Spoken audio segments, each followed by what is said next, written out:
en el momento en el que Puigdemont aterrice en Cataluña y sea un actor político más en suelo catalán, ¿qué pasará con él, no? O sea, quiero decir, ¿cuál será su estatus? ¿Cómo es posible que renuncien a la quita de la deuda?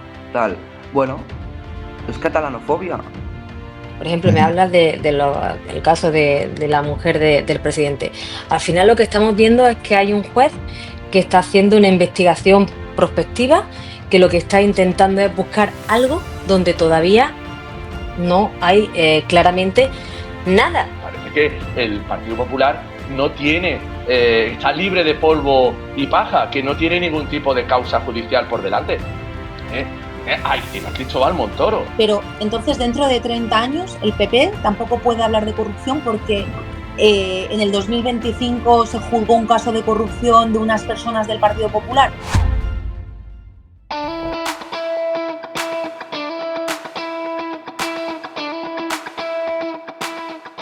En condiciones normales les hablaría de que acabadas las vacaciones y a las puertas o en el inicio del nuevo curso, lo que toca es ponerse retos.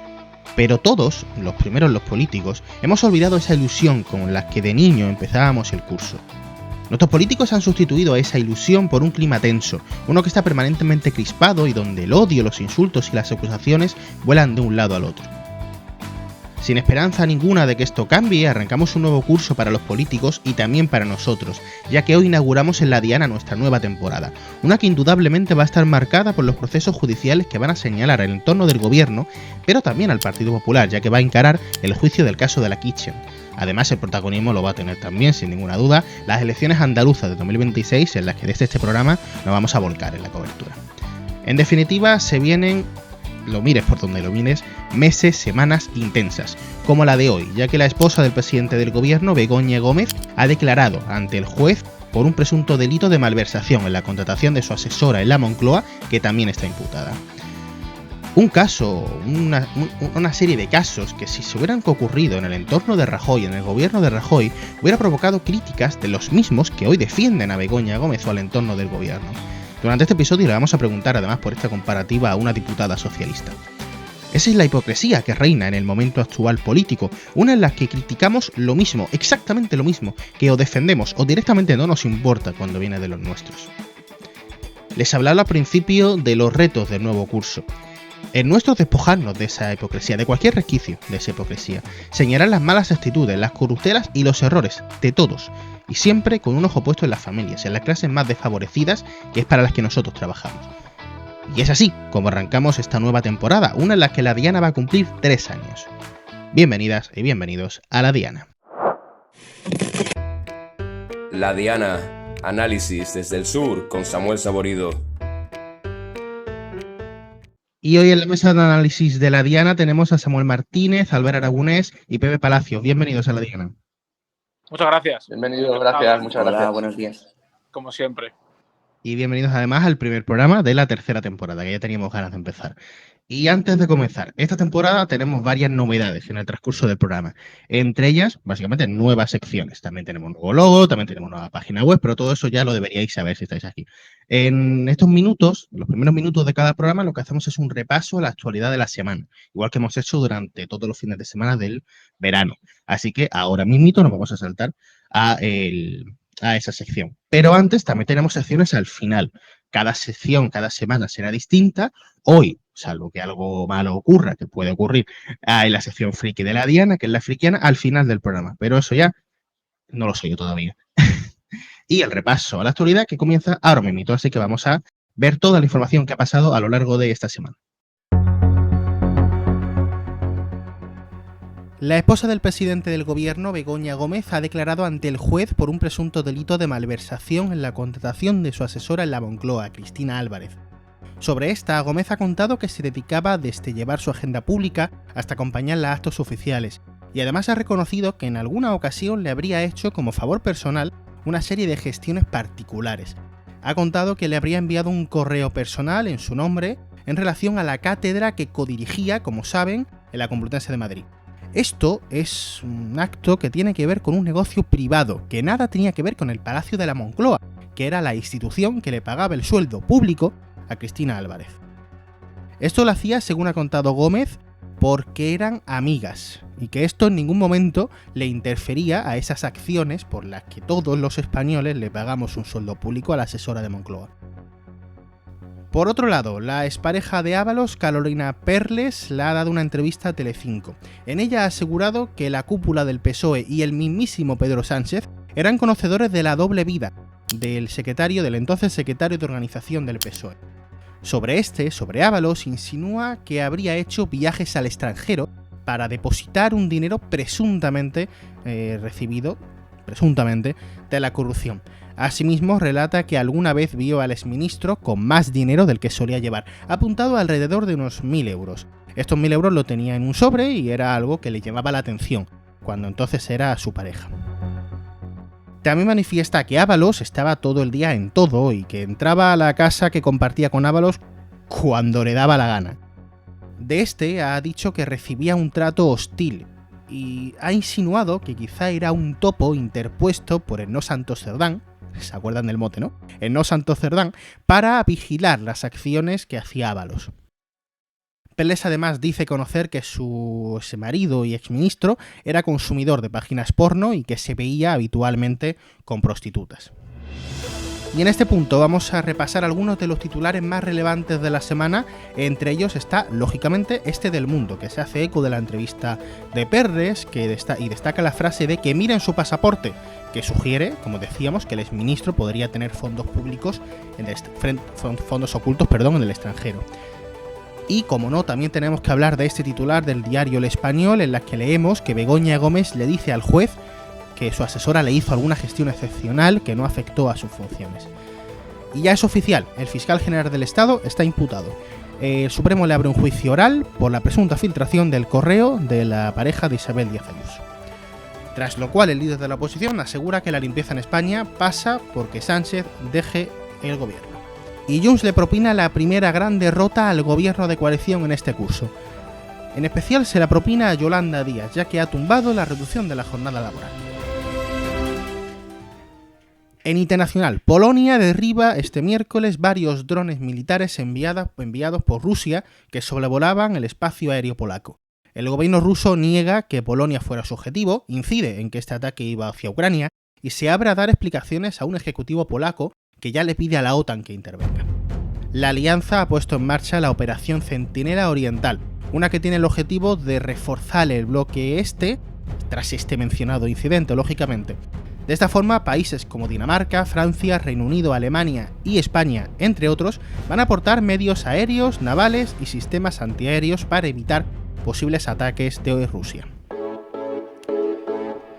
Y Vox se querella contra el bipartidismo, o al menos esa es la idea política que hay detrás de una denuncia que ha presentado en el Supremo, contra Sánchez, contra 3 ministros y contra 5 presidentes autonómicos del PP y del PSOE.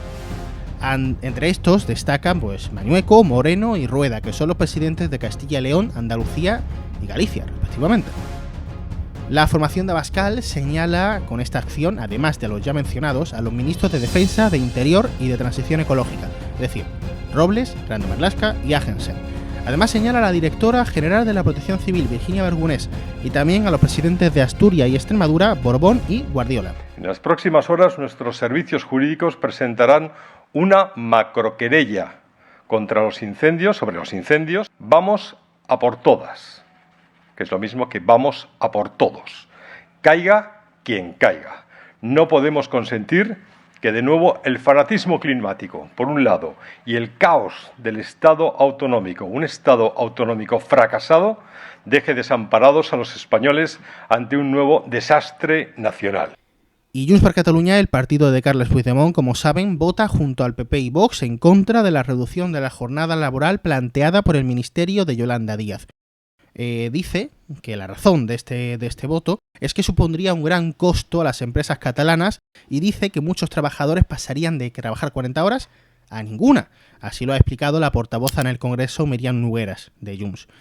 De esta forma, los 177 diputados de las derechas han tumbado la primera votación de la jornada laboral, que ha caído y ha provocado un gran varapalo al gobierno y en especial a la lideresa de Sumar, Yolanda Díaz.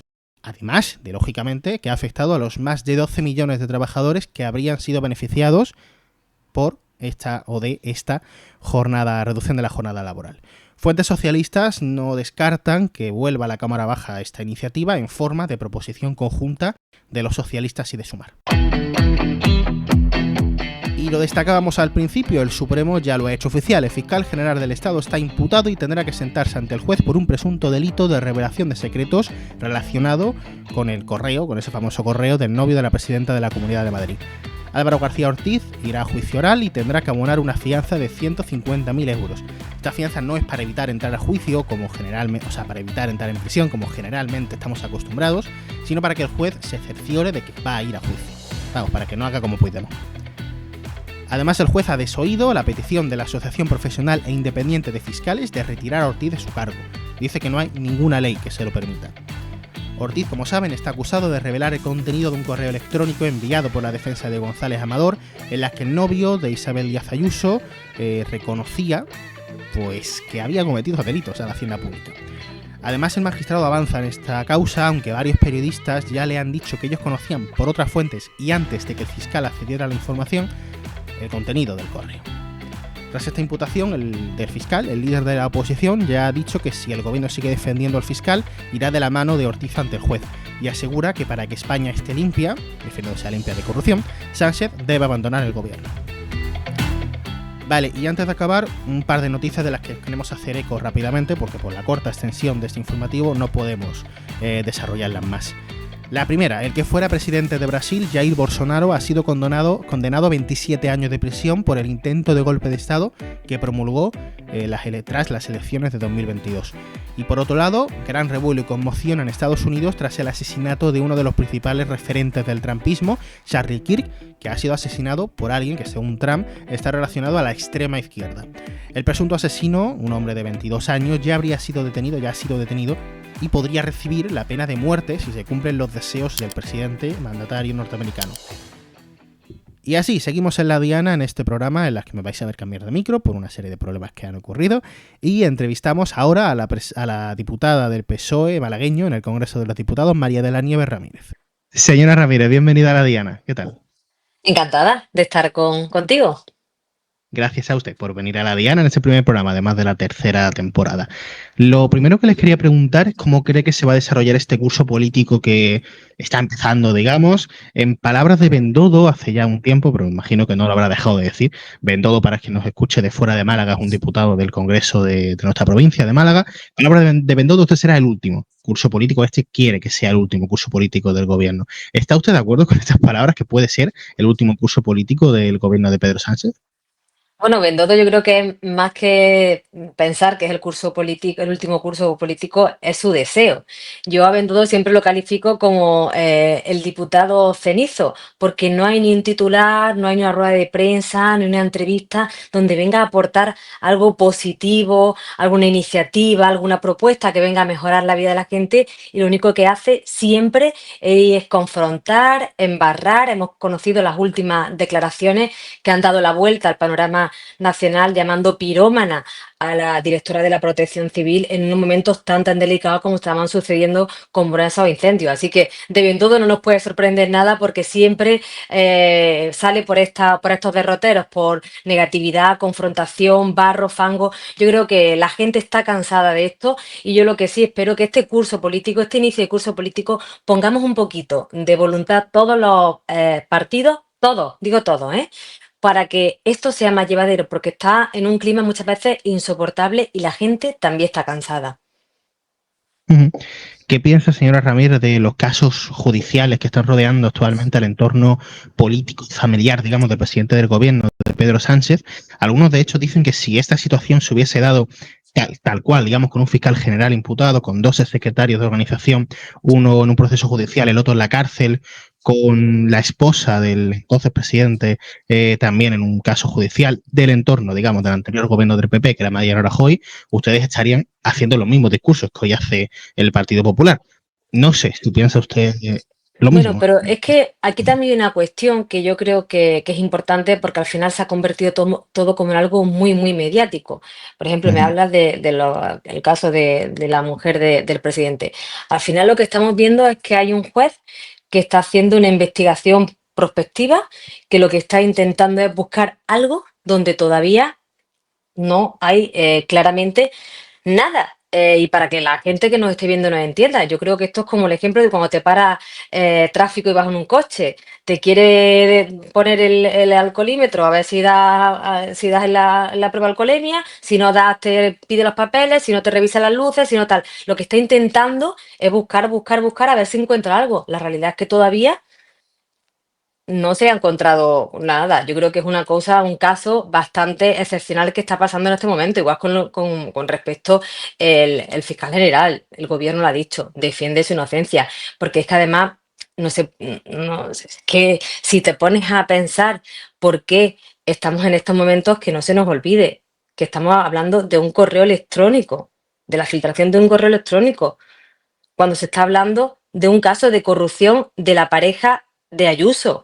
Y de ahí viene todo lo que se está montando por el fiscal general. Que no se nos olvide que es verdad que estamos acostumbrados a ver las tertulias, tertulianos, ruedas de prensa, titulares, pero que al final que no se nos olvide, que no podemos, como se dice, tapar el sol con un dedo, ¿no? Es que se está haciendo toda la causa de un fiscal general, supuestamente por una filtración de un correo electrónico en el que el propio novio de Ayuso decía que era un defraudador de Hacienda. Es que no se nos olvide que al final lo que muchas veces llega a la ciudadanía es ruido y mucho ruido. Si nos ponemos a rascar un poquito, seguro que después se ven las cosas desde otra perspectiva. Y yo invito a la ciudadanía que no se quede con el titular, con el tuit, con el vídeo rápido, sino que intente documentarse, leer y mirar un poquito más allá.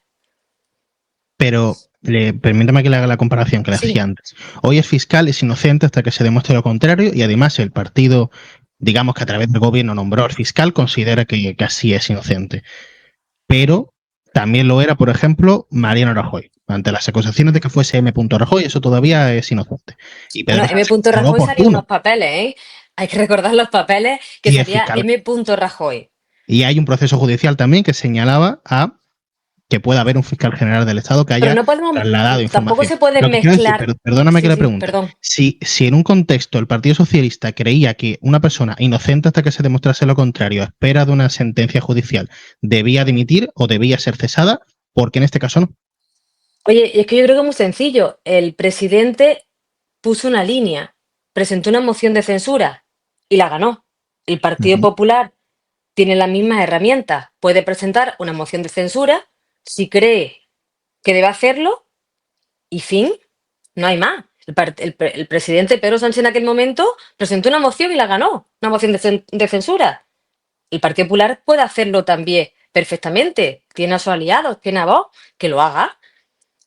Al final, ¿qué estamos hablando? ¿De qué parecía antes, qué parece ahora? Estamos hablando de procesos completamente diferentes, diferenciados, y que se entiende que todo el mundo tiene derecho a defenderse. Y es lo que está haciendo el fiscal general, defenderse de unas acusaciones que parece a priori, o pensamos nosotros, que no tiene mucha base, porque estamos hablando de un correo electrónico quitando la importancia que tiene al hecho en sí, que es que el novio de Ayuso mandó un correo electrónico o se autoinculpó como defraudador de Hacienda. Esa es la realidad. Dicen los populares que sea o no sea inocente finalmente el fiscal por la institución que representa, por los actos que está, por ejemplo, la semana pasada en la apertura del año judicial, por respeto a esa institución debería haber dimitido para limpiar de sospechas la institución. Además, porque hay una persona, o va a haber una institución, una serie de personas que, siendo subordinadas de García Ortiz, tengan que presentarse en el juicio frente a García Ortiz. ¿Qué pensáis sobre estas declaraciones del señor fiscal? Yo sigo diciendo que el fiscal general tiene derecho a defenderse. Lo que opina el Partido Popular ya lo sabemos. El Partido Popular entra en una dinámica bastante peligrosa. Es tal de peligrosa que lo que hemos conocido con el inicio del curso judicial es que hasta el propio Feijóo está reventando todos los puentes institucionales. Ha salido hasta filtrando supuestas conversaciones privadas que ha tenido con el rey, que habrá que ver si son verdad, son verídicas o no. Es decir, yo creo que eso es un ejemplo de cómo están reventando absolutamente todos los cauces institucionales que siempre hemos tenido en este país. Así que la valoración que haga el Partido Popular, yo lógicamente no la comparto, y lo que sí entiendo es que el fiscal general tiene derecho a defenderse. Lo entiendo así. Vale. ¿Crees que puede haber digamos, esa aluvión de presuntos casos de corrupción, según al juicio del Partido Socialista, algunos no basados en nada, que puede llegar a tumbar estos casos de corrupción al gobierno. Y le voy a hacer alusión a uno, que es todo el entramado del caso Coldo, que señala a Ábalos, Cerdán y Coldo, el mismo Coldo, porque el pasado lunes la expareja de Ábalos y el pasado martes el propio Ábalos han dado 2 respectivas entrevistas en Mediaset, donde ella ha cargado duramente contra Ábalos y ha dicho que el propio entorno del Partido Socialista y el propio Pedro Sánchez eran conocedores de la doble vida de Ábalos. ¿Cree que esto puede llegar a minar el apoyo social que tiene su formación política de cara a unas elecciones? Bueno, yo creo que aquí es importante diferenciar, y además lo digo con el corazón en la mano, como militante de bastantes años ya en este partido, que cuando hay un caso de corrupción en el Partido Socialista duele muchísimo más que cuando es al final otro caso en otro partido. ¿Por qué? Porque son el partido que tú defiendes, son las siglas que tú defiendes, son los valores que tú defiendes, y son las miles y miles y miles de personas que confían y que han confiado siempre en este partido. Con lo cual, la pregunta que hace de si mina la confianza, pues claro, pero ¿qué pasa? Que después hay otra cosa muy importante, que al final el Partido Socialista es el partido que ha transformado este país, es el partido de los derechos, el partido que sigue ensanchando derechos, que sigue poniendo a las personas en el centro de su prioridad y su agenda política. Y eso hace que tengamos muchísima fuerza, muchísimas ganas y muchísima ilusión por seguir trabajando, gobernando por este país. Al final, pues las entrevistas que hemos escuchado, y yo te voy a hablar también a corazón abierto, dan mucho asco, sinceramente. Todo el mundo tiene derecho a defenderse, porque estamos hablando de una entrevista de personas que están contando cosas que no sabemos hasta dónde llega la verdad. Pero sinceramente hay muchas de las cosas que hemos conocido que como socialista, como feminista, como mujer, me avergüenzan, me duelen el alma y por supuesto dan muchísimo asco. ¿Qué es lo que estoy orgullosa de mi partido y de mi presidente? Pues que haya cortado por lo sano. En el momento que se ha conocido los casos, pues estas personas han sido expulsadas del partido, fuera del partido, y que si tienen que defenderse, en su derecho están, pero haciéndolo fuera del partido. No pueden estar estas personas dentro de un partido que defiende a las mujeres, que defiende la igualdad, que hemos sido el partido que más derechos ha puesto encima de la mesa en este país para las mujeres, y por supuesto que tienen que estar lejos de este partido, que todo el mundo tiene derecho a defenderse y que lo haga fuera de nuestras siglas, que bastante daño nos han hecho, porque al final sí nos hace daño, porque, y voy a poner el ejemplo, yo soy secretaria general de una agrupación, de la agrupación socialista de Torró, y a mí cuando se conocían estos casos, a mí sinceramente me daba reparo de cómo se sentirían tantas personas que confían en mí, que confían en el proyecto, que confían en el partido, que trabajan sin ganar nada a cambio, que trabajan porque creen en estas siglas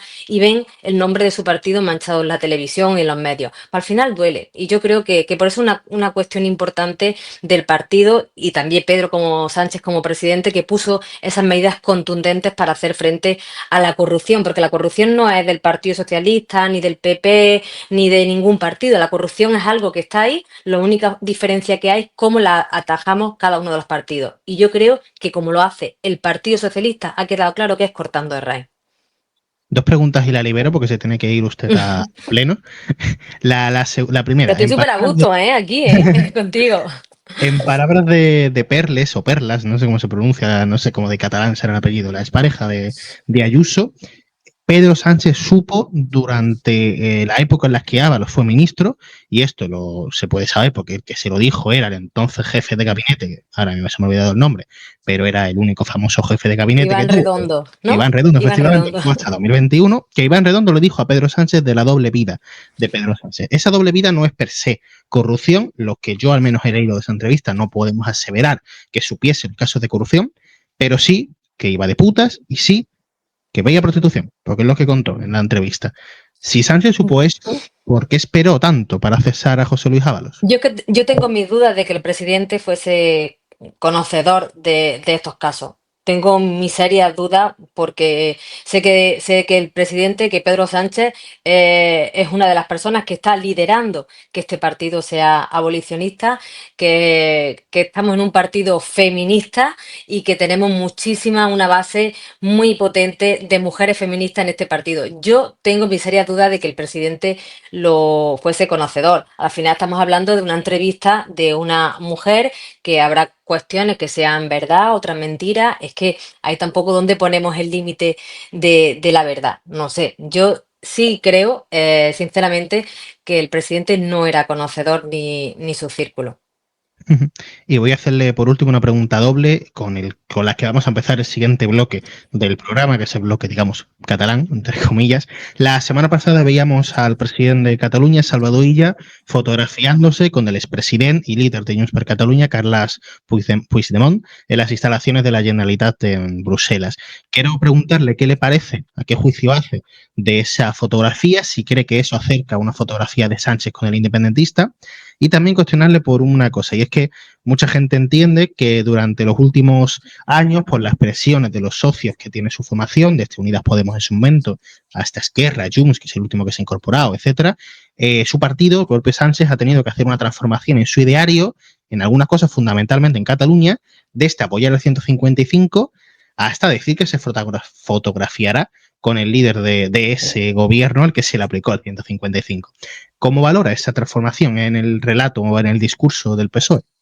Mira, la vida va muy rápido, en la política va muy rápida, pero si hay una cuestión que es clave, y eso la ciudadanía lo sabe y lo reconoce, es que este gobierno ha acabado con un problema que había en este país, que era el independentismo. Hay que recordar cómo estaba Cataluña, la calle en Cataluña, cómo estaba antes de llegar el gobierno de Pedro Sánchez. ¿Qué se ha hecho? Pues normalizar la situación, y hay que ir dando pasos a normalizar.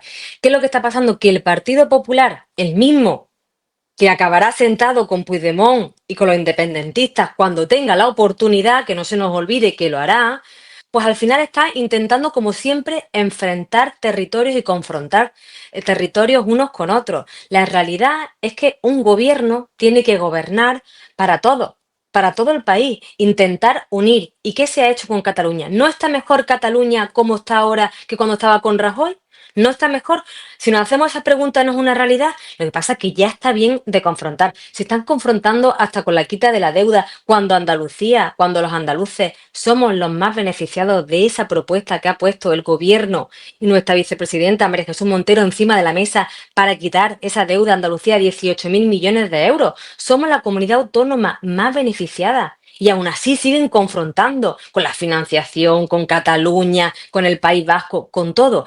Yo lo que creo, que lo decía anteriormente, que la gente también está cansada de tanto ruido y tanta confrontación. Y un gobierno tiene que gobernar poniendo las políticas en el foco, las políticas que mejoren la vida de la gente en el foco, y evitar cualquier tipo de desviación como está intentando hacer el Partido Popular. Y por eso este inicio de curso lo hacemos con muchísimas ganas, impulsando medidas importantes que vengan a transformar, a seguir transformando nuestra sociedad, y el Partido Popular y Vox pues seguirán en lo suyo, en su peleita, y a ver quién sube más todavía el tono, porque las últimas declaraciones que estamos viendo del Partido Popular y de Vox es que son casi y que no se pueden ni diferenciar. Ya han llegado a un nivel ultra, a un nivel extremo, que yo creo que ni sus propios votantes saben diferenciar ya Vox ni el Partido Popular. Y a la vista está también de las últimas encuestas que hemos conocido en intención de voto, donde Vox adelanta en intención de voto al Partido Popular. Yo creo que el Partido Popular, si quiere seguir llamándose Partido de Estado, tendría que replantearse muchísimas cosas que está haciendo en estos momentos. Pues María de la Nieves Ramírez, diputada del PSOE y malagueña en el Congreso de los Diputados, gracias por venir a la Diana. Encantada de estar. Y Nos cuando veremos quiera, aquí estaré otra vez. durante el resto de la temporada, la llamaré. Muchas gracias. Y ahora sí que sí, vamos con la mesa de análisis. Samuel Martínez, periodista en el Congreso de Público, Albert Aragonés, periodista de Inédit Diari, y Pepe Palacios, que como sabéis es periodista de toda Mediaset en general, pero fundamentalmente de Informativos Telecinco y de 4, a los cuales ya he dado la bienvenida y ya he agradecido por venir. A vosotros os quiero preguntar, y se lo voy a empezar preguntando a Samu, ¿cómo creéis que está arrancando o que va a arrancar este curso político? ¿Qué esperáis de él? Si creéis que puede ser el último de Sánchez, dado todo lo que le rodea actualmente. Samu, cuéntanos. Bueno, son dos preguntas. La primera, claro, yo la crónica del miércoles pasado de la sesión de control al gobierno en el Congreso la empecé precisamente diciendo el curso empieza como terminó el anterior. Y es que es verdad, ¿no? Claro, al final tenemos a un gobierno que da un poco la sensación de que está achicando agua y a una oposición que no parece que vaya a cambiar el tono, ¿no? Que responsabiliza al gobierno completamente de todo lo que está ocurriendo en España, de todo lo malo, ¿no? Para empezar, los presupuestos, cuando en realidad el gobierno tiene que presentarlos, pero debería ser en fin, un objetivo común sacarlos adelante, ¿no? Con la oposición actual en España parece imposible. Y luego, pues también empieza un poco como terminó el anterior a nivel legislativo, ¿no? Tuvimos esta semana una de cal y otra de arena, salió adelante el decreto de permisos y decayó con una derrota estrepitosa la reducción de jornada laboral. También ha empezado con artillería judicial, ¿no? Para el gobierno, con la declaración de Begoña Gómez. Ha empezado también a nivel territorial como terminó el curso anterior, ¿no? Con una diada de las que, bueno, al menos de las que yo recuerdo. Es verdad que que yo tengo 29 años y me he politizado con diadas muy distintas a la de este jueves, ¿no? Con lo que el Partido Socialista llama una Cataluña pacificada o normalizada, ¿no? Que le da un argumento a favor para haber aprobado la ley de amnistía o para haber pactado con los independentistas. Bueno, el curso empieza como terminó el anterior.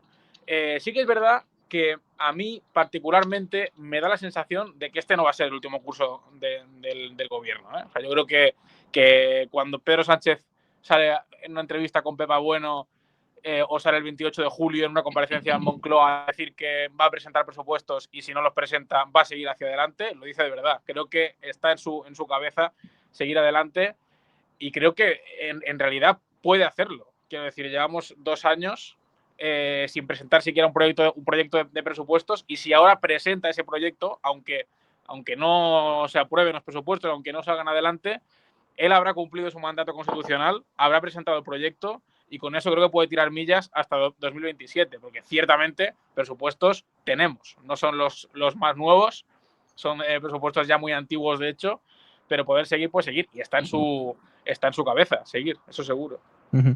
Alberto, ¿cómo lo ves? Bueno, pues estoy de acuerdo con Samu en que el curso político ha empezado como terminó. Yo tengo la sensación de que existe una situación de bloqueo general, ¿no? Muy potente ahora mismo en el Congreso de los Diputados, ¿no? Pedro Sánchez, el presidente del gobierno, cuando saltó el caso Cerdán, yo creo que le quiso dar un sentido político a la legislatura, ¿no? Y creo que falta eso, ¿no? Que le falta eso al gobierno, encontrar la utilidad política realmente para poder justificar el seguir adelante. Pero sí que es verdad que creo que al PSOE le falta entender aún que la legislatura pasa por Cataluña, ¿no? También. Y creo que la negociación con Junts en relación a la reforma laboral lo demuestra. Y creo que es un golpe muy duro para el gobierno, por ejemplo, que la reducción de la jornada laboral no saliera adelante, ¿no?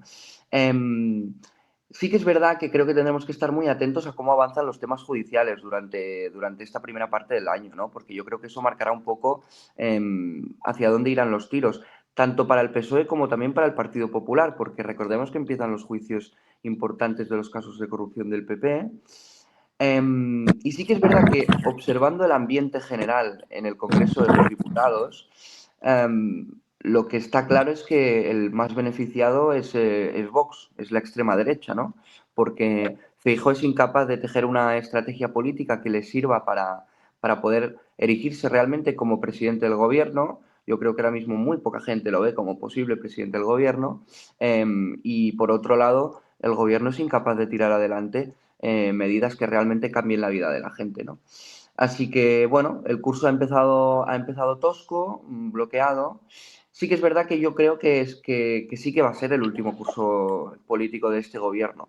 Yo creo que sí, es decir, creo que el presidente del gobierno no va a ser capaz de aprobar unos presupuestos, que las batallas judiciales lo van a acabar ahogando, y al no tener una mayoría tampoco para poder justificar su estrategia de continuar, digamos, en el poder, va a acabar convocando elecciones. Y sobre todo creo que va a pasar esto también porque si observamos la tendencia, el Partido Popular va bajando. Y aunque suba Vox, yo creo que eso le interesa al Partido Socialista. Y bueno, yo creo que encontrarán la ventana de oportunidad también aprovechando la debilidad de los partidos independentistas. Es decir, si ahora mismo nos fuésemos a unas elecciones, los partidos independentistas no sabemos qué apoyo tendrían. Ayer lo comentaba Samu, ¿no? Una diada muy descafeinada, con el menor número de gente manifestándose de la última década, ¿no? Ujú. Bueno, veremos, no sé, veremos. De hecho, le interesa al PSOE en tanto en cuando probablemente el independentismo baje, concretamente el de izquierda, y Unidas Podemos, lo que entonces era Unidas Podemos, ha bajado muchísimo con lo que era la legislatura pasada, ahora con Sumar y con Podemos por separado, que da la situación de que el PSOE no perdió diputados en la pasada elecciones. Tiene los mismos que en la pasada legislatura, lo que pasa es que el resto ha bajado. Entonces a Sánchez le interesará, igual en la línea de lo que decías, seguir recuperando ese voto que van a perder los demás. Sí, pero sí que es verdad, perdón, rápido, que yo creo que Sánchez se ha dado cuenta este año, y el PSOE también, que sin un partido articulado a su izquierda no van a ningún sitio. Porque eso es lo que va a destrozar la posibilidad de que este gobierno continúe. Exactamente. Que no hay una izquierda a la izquierda del PSOE fuerte. Pepe, ¿tú cómo lo ves? Además, a todo esto le introduzco la variable de qué puede ocurrir para Sánchez si su vicepresidenta, primera candidata en Andalucía, pierde las elecciones. Bueno, que pierda las elecciones es lo más lógico que puede pasar en las elecciones de Andalucía, con lo que tiene de mayoría absoluta Juanma Moreno, los millones de euros que gasta en publicidad, en medios, en donde no hay ninguna crítica a la Junta de Andalucía, ni en la sanidad, en donde se invierten más de 700 millones de euros en la privada y siguen habiendo listas de espera. No se habla de la educación, en donde todavía hay chicos que están en barracones y que cuando hablamos del estrés térmico en mayo pasan todo el calor del mundo porque no hay aire acondicionado en los colegios públicos. Es decir, lo tiene muy difícil María Jesús Montero, pero es verdad que el Partido Socialista tenía que poner en Andalucía una candidata fuerte para poder por lo menos contrarrestar la mayoría absoluta que tiene en este momento el Partido Popular en Andalucía. Yo tenía 3 datos. Por un lado, en política nacional, la pinza del PP, Vox y Junts, que lo vimos con la votación de la jornada laboral, en donde tantas veces que dijo Gabriel Rufián que Junts apoyaría finalmente al Partido Popular y a Vox, ya lo estamos viendo en votaciones, con lo cual la segunda, el segundo punto de vista es: no creo que Pedro Sánchez vaya a adelantar elecciones. ¿Por qué? Estoy con Samuel. Él ha pasado ya un quinario bastante complicado, como fue el de este verano, como fue hace un año cuando tuvo los 5 días de reflexión. Es un superviviente, lo vimos como fue superviviente del propio partido y de la propia moción de censura y de desbancamiento que tuvo Pedro Sánchez con Susana Díaz hace unos años. Y creo que tampoco es el momento, porque la izquierda, a la izquierda, está muy débil. Y como decía Gabriel Rufián en el Congreso de los Diputados hace unos meses, si no hay una unión de toda la izquierda para aglutinar el voto, ya hemos visto que Sumar está en bajada, no digamos Podemos, y si hablamos ya de Podemos, sobre todo la crítica feroz que hay en la derecha y en los medios de la ultraderecha con Pablo Iglesias e Irene Montero, de llevar a su hijo a un colegio privado, y el coste que tiene, el coste económico de Pablo Iglesias y de Irene Montero, pero sobre todo el coste social y político que tiene para el votante de Podemos, pues ver que no solo que se fue a un chalet en Galapagar, sino que además no apuesta por la escuela pública, sino por la privada. Que quizás es que no hay colegios públicos allí y al final los tienes que llevar, porque muchas veces que en Madrid no hay muy pocas plazas de escuelas y de guarderías públicas, con lo cual la única opción que tienes es gastarte el dinero. Y ya, por último, la polarización. Yo creo que el PP está en una batalla sin tregua de machacar, de no a todo, ni siquiera con los incendios que ha habido este verano, ni siquiera apoyan una ley del cambio climático. Es decir, el Partido Popular lleva desde el minuto 1 en donde ganó las elecciones pero las perdió porque no consiguió la mayoría absoluta ni consiguió la mayoría suficiente para gobernar, lleva desde ese momento diciendo que Pedro Sánchez presente elecciones, que Pedro Sánchez convoque elecciones. Y Pedro Sánchez no puede convocar elecciones mientras la situación sea la que es que tiene una izquierda a la izquierda muy debilitada, muy fragmentada, y los votos del Partido Socialista, aunque vaya subiendo un poco su índice de votos según las encuestas, no es suficiente para combatir o sobre todo para poder gobernar con un PP que está en decadencia, pero con Vox que está aumentando el número de votos, con lo cual en unas hipotéticas elecciones la derecha y ultraderecha junto con Junts podrían gobernar en España. Un par de apuntes, si puedo. Por supuesto. Muy rápido. Claro, yo de alguna forma entiendo esto que tú decías ahora y que dice Gabriel Rufián de esa mayoría de derechas, ¿no? Efectivamente, en el Congreso había una mayoría de derechas incontestable. Lo que pasa es que a mí me da la sensación de que es una mayoría destructiva, pero no sé hasta qué punto va a poder ser una mayoría constructiva. O sea, no sé hasta qué punto Feijóo va a poder echar mano de esos votos, de esos escaños, en un hipotético debate de investidura a futuro, de esos votos de Junts o incluso del PNV, ¿no? Sería una legislatura débil como la que tiene ahora mismo Pedro Sánchez con los apoyos que tiene de la izquierda, ¿no? Porque está claro que Junts, que son los herederos de Convergencia y Unió, al fin y al cabo, si quieren mover el árbol, como decía Jordi Pujol hace muchos años, moverían el árbol. Es decir, sería una legislatura de Feijóo muy condicionada por Vox, pero sobre todo muy condicionada por Junts. Son los herederos de Convergencia, pero con el 1 de octubre de por medio y con un partido que fue el que impuso el 155 con más fruición y el que digamos que desbarató, ¿no?, aquellos sueños de independencia con la mano dura, digamos. Quiero decir, sí que es el heredero de Convergencia, efectivamente. Creo que se puede unir al Partido Popular en votaciones concretas, pero yo creo que para Junts, defender ante su electorado terminar con un gobierno que te ha dado la amnistía, para poner un gobierno que te puso el 155 con la mano más dura no, porque también el PSOE participó de aquello, ¿no? Pero el PP fue Soraya Sáenz de Santamaría la presidenta en funciones en la Generalitat de Cataluña. A mí me parece un poco difícil mantener todo el relato de Junts construido alrededor de la figura del presidente en el exilio, no sé qué, no sé cuánto, ¿no? Y llevando a cabo ese movimiento. De todas maneras, hay figuras que lo defienden, que puede ocurrir. Una de ellas es Rufián y, oye, es una posibilidad. Sí, eso, iba a decir otra cosa, pero la verdad es que se me ha olvidado en argumentar. Vamos a recuperar este debate en el siguiente bloque, así que si Albert, me imagino que querías decir algo en esa línea, te lo voy a posponer al siguiente bloque, ¿vale? Algo que va a marcar ineludiblemente este curso político va a ser los presuntos casos de corrupción que están asolando el entorno político y familiar de Sánchez.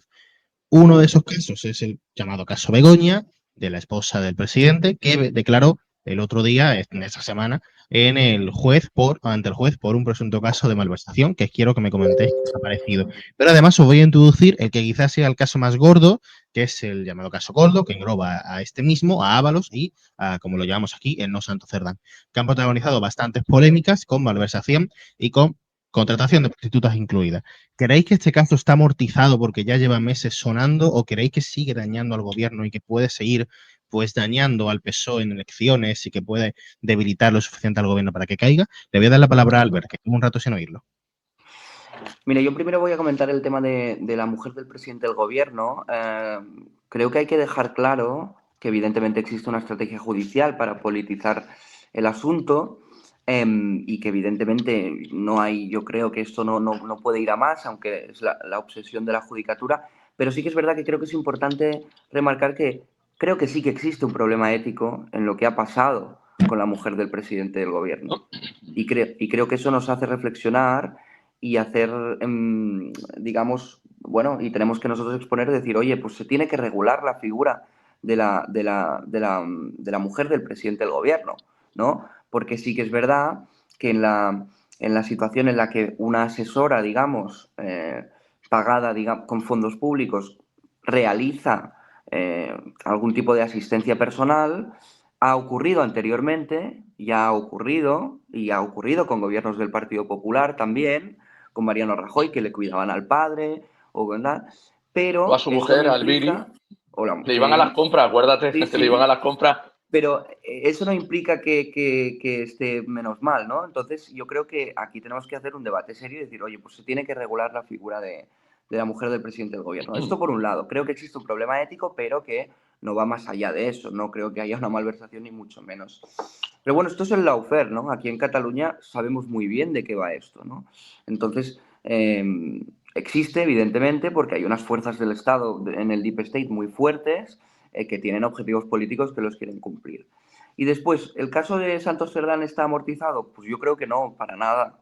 Yo creo que no, yo creo que se están preparando para volver a hacer una ofensiva ahora que ha vuelto a empezar el curso político, que evidentemente van a salir más informaciones que van a desgastar al gobierno, pero para mí lo más importante es, hasta que no se encuentre el dinero, ¿no? Porque no se encuentra el dinero de Cerdán, de Ábalos, el supuesto dinero, ¿no? De Koldo, el gobierno tiene oxígeno. Porque sí que es verdad que ellos han dibujado un relato en torno a que esto incluso puede ser una conspiración, ¿no? De hecho, la estrategia judicial de Santos Cerdán a mí me sorprendió mucho, porque contrata a un abogado que se dedica a politizar los procesos judiciales y a argumentar que está perseguido por motivos políticos, ¿no? Benet Salellas, exdiputado de la CUP, aquí en Cataluña lo conocemos muy bien, diputado de Jordi Cuixart en el procés, ¿no? Y él elige un abogado para hacer un argumento político en su defensa, ¿no? Entonces, bueno, veremos, pero no, para nada está amortizado, saldrán más informaciones y creo que es importante también comentar, aquí a lo mejor en Cataluña lo tenemos más reciente, que yo creo que llega un momento en que el presidente de un gobierno no anticipa elecciones por cálculo político, es decir, que puede llegar el momento en el que simplemente por la necesidad del país o la necesidad política del país se convoquen elecciones sin tener una perspectiva de ganar. Es decir, Pere Aragonés no pudo aprobar unos presupuestos y sin tener una situación muy inestable o muy acusada y habiendo podido tejer mayorías en el Parlamento para tirar cosas adelante, decidió convocar elecciones. Las perdió, Esquerra se hundió y él lo sabía que iba a pasar, ¿no? Pero la necesidad del país era esa. Entonces, bueno, a lo mejor eso también es un planteamiento que tenemos que poner encima de la mesa, básicamente porque al final también tenemos que entender que el Estado español funciona por ciclos políticos, como en todos los lugares, ¿no? Entonces, después de 7 años, creo que son 7 ya, de gobierno del Partido Socialista, oye, pues, quiero decir, ¿no? A lo mejor ya está, ¿no? O sea, no hace falta hacer ningún cálculo político y, bueno, no sé. Pepe. Pero no creo yo que Pedro Sánchez se vaya a inmolar, ¿eh? No veo yo a Pedro Sánchez inmolándose. Y luego, el Partido Popular está todo el día diciendo el otoño judicial que va a tener el PSOE. Es verdad, efectivamente.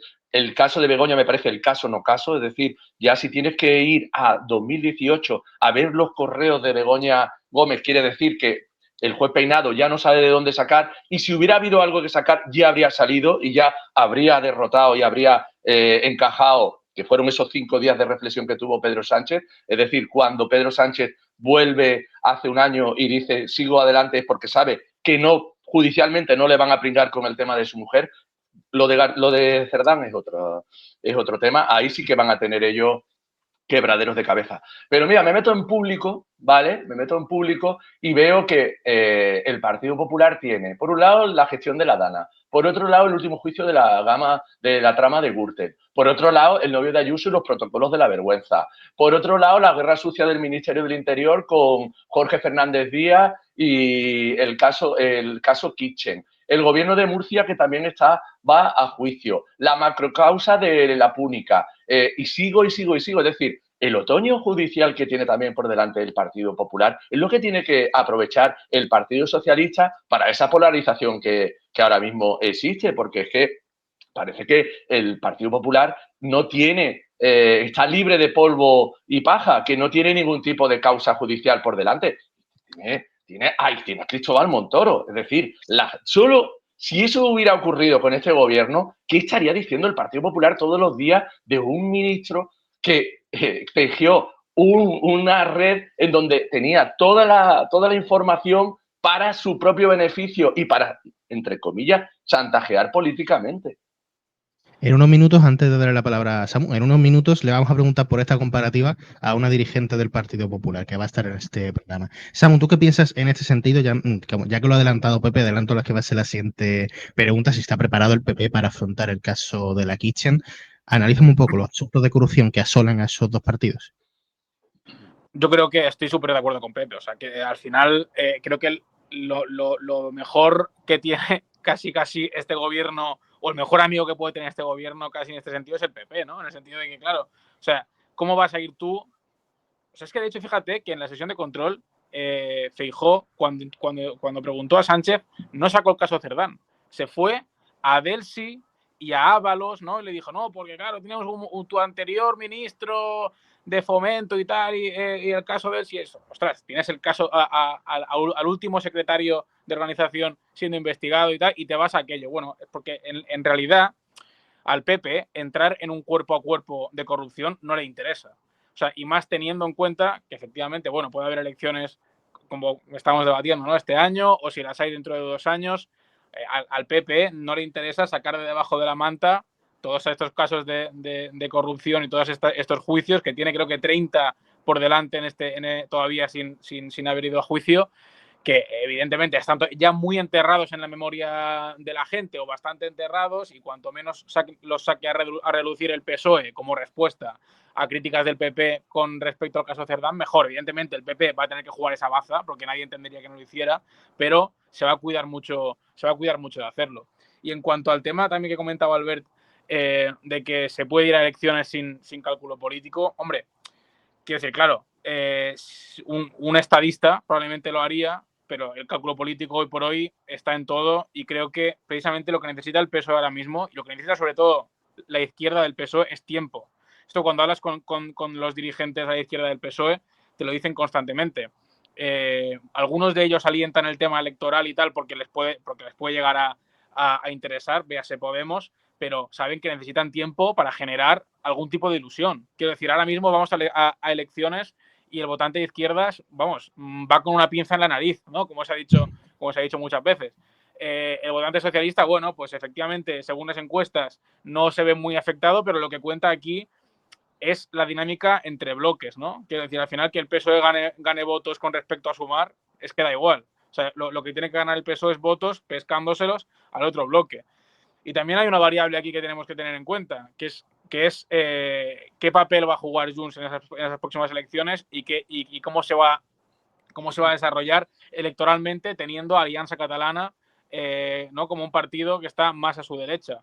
¿Va a tener esto alguna repercusión? Porque claro, Junts puede pactar con el PSOE en alguna medida, pero Alianza Catalana no. Entonces también esto es una variable que hay que tener en cuenta. Entonces yo creo que en ese sentido el cálculo político ahora mismo del Partido Socialista no lo puede hacer solo. O sea, tiene que hacerlo teniendo en cuenta la dinámica del bloque completo, y hoy por hoy creo que estos 2 años son preciosos para ellos.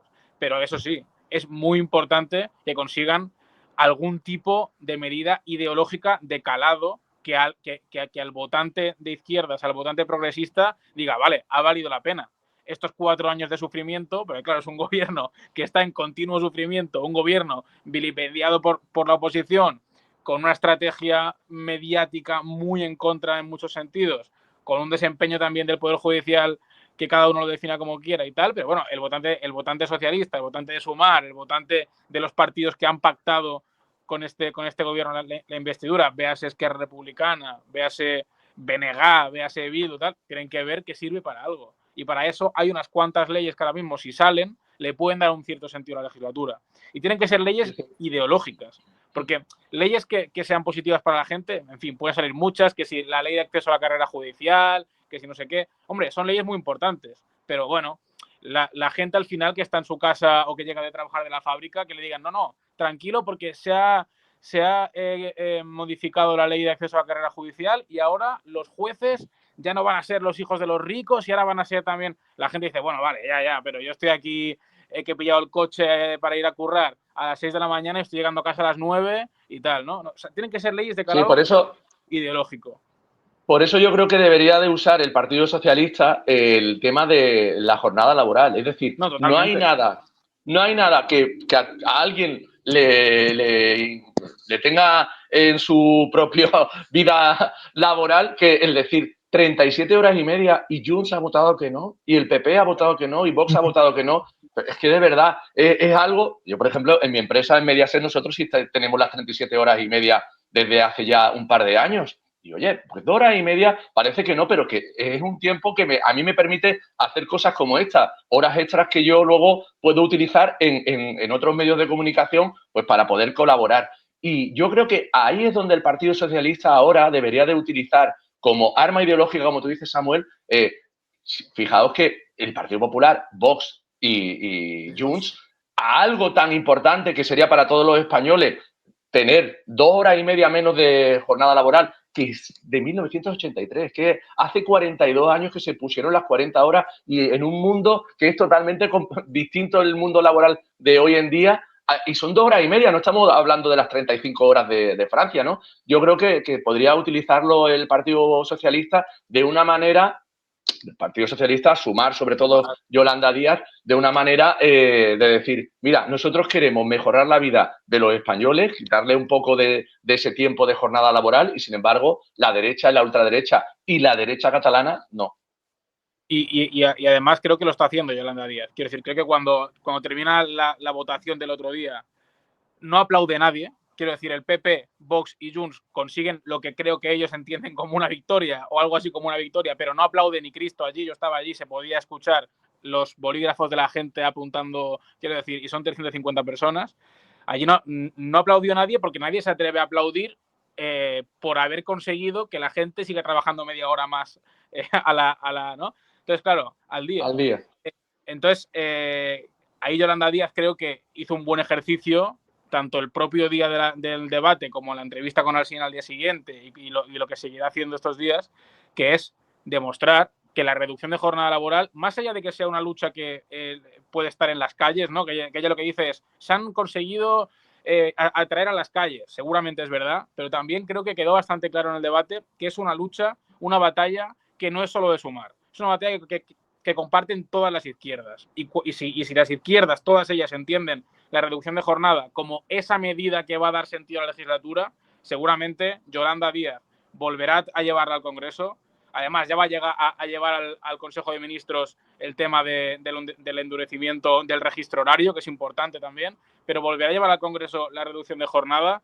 Y como pasó, por ejemplo, con la ley de alquileres de temporada, que primero Junts la tumbó y luego finalmente la votó a favor en la admisión a trámite, es posible que Junts haga un cálculo también y diga, bueno, a ver, ¿hasta qué punto me tengo que inmolar de esta manera? Si luego yo, cuando salgo al debate, insisto en que no, que yo estoy a favor de la reducción de jornada, pero no así. Bueno, pues a lo mejor deja que se admita a trámite y en el periodo de enmiendas, pues tú ya la enmiendas, ¿no? Quiero decir que creo que puede tener mucho más recorrido a pesar de la derrota del otro día. De hecho, fuentes de Sumar lo que decían cuando acabó el debate fue, hemos perdido la votación, pero hemos ganado una causa, ¿no? Y las causas son más importantes que las victorias a veces. Le voy a dar la palabra a Albert, pero antes un matiz. Es que efectivamente yo creo que todos queremos que se nos reduzca la jornada laboral o que se le reduzca a todos los trabajadores, pero quizás en las calles está calando más el si Ábalos se va de putas, el si Sánchez es un hijo de puta, como están diciendo ahora muchos cantantes, o si han pasado con los indepes. Yo creo que eso todavía tiene más calado porque hay esa batalla cultural. No sé yo qué decirte, porque al fin y al cabo la jornada laboral a todos nos afecta. Con lo cual, lo de Cerdán al votante del Partido Popular seguro que le pone a 100 y al votante del PSOE pues le da un poco de vergüenza. Pero lo de la jornada laboral a todos, votantes del PP, de Vox o del Partido Socialista, le afecta de alguna manera. Y 37 horas y media, al final lo único que piensa el votante del Partido Popular o el del PSOE es que le estamos haciendo el juego a la patronal. Claro, pero bueno, voy a dar la palabra a Albert para terminar. Sí, pero es que ahí está el juego político que tiene que hacer el PSOE y Sumar. Es decir, evidentemente que ahora en la calle se habla del caso Cerdán y de las prostitutas de Ábalos, porque el gobierno ha sido incapaz de exponer encima de la mesa batallas ideológicas que realmente puedan transformar la vida de la gente.